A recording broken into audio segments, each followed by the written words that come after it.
Gazette du Togo, une vision sur l'actualité togolaise et sur le monde. La voix du peuple.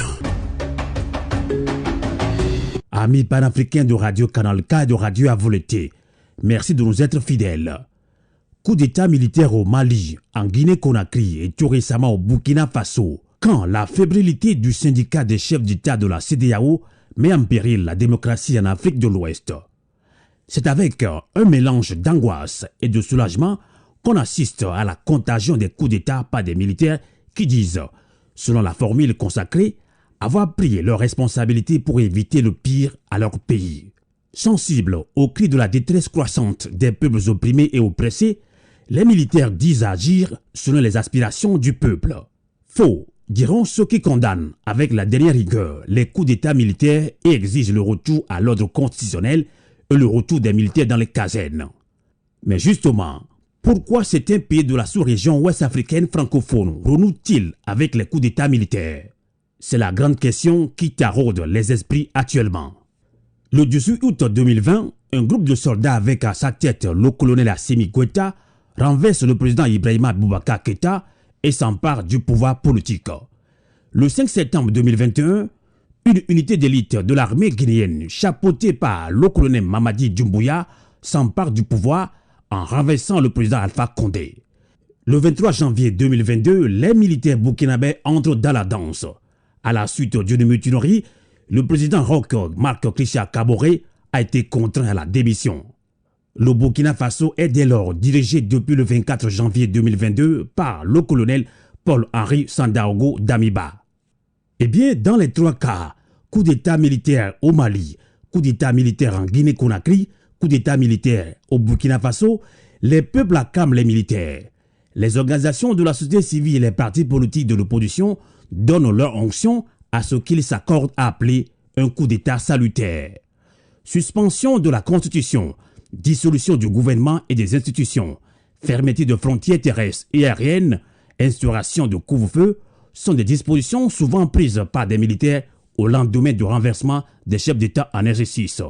Si au Mali il est reproché au président déchu Ibrahima Boubacar Keïta d'avoir échoué de garantir la souveraineté et l'intégrité de l'État malien et de vouloir transmettre le pouvoir à son fils, en Guinée-Conakry, le coup d'état militaire fait suite à un viol constitutionnel orchestré par le président déchu Alpha Condé afin de s'octroyer un troisième mandat grâce aux fraudes électorales dans un pays où la misère et l'injustice sociale étaient devenues endémiques.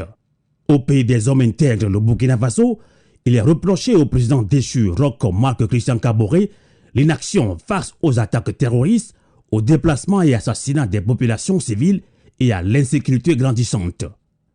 Dans tous les cas, la mauvaise gouvernance politique reste le mobile commun pour justifier ces coups d'État qui sèment la panique dans les palais présidentiels des autres pays de la CEDEAO, adeptes de l'injustice sociale et de crimes politiques et économiques que dénoncent les peuples africains.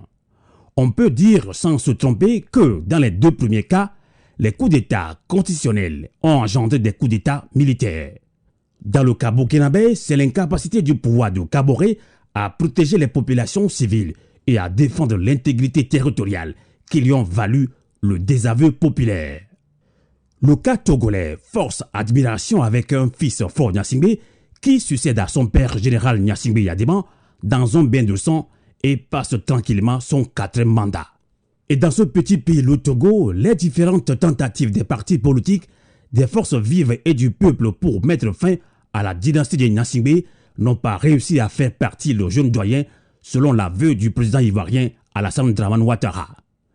Sur les réseaux sociaux, les internautes pointent du doigt accusateur vers les partis politiques de l'opposition qui seraient impuissantes ou qui trahissent la lutte de libération du peuple togolais.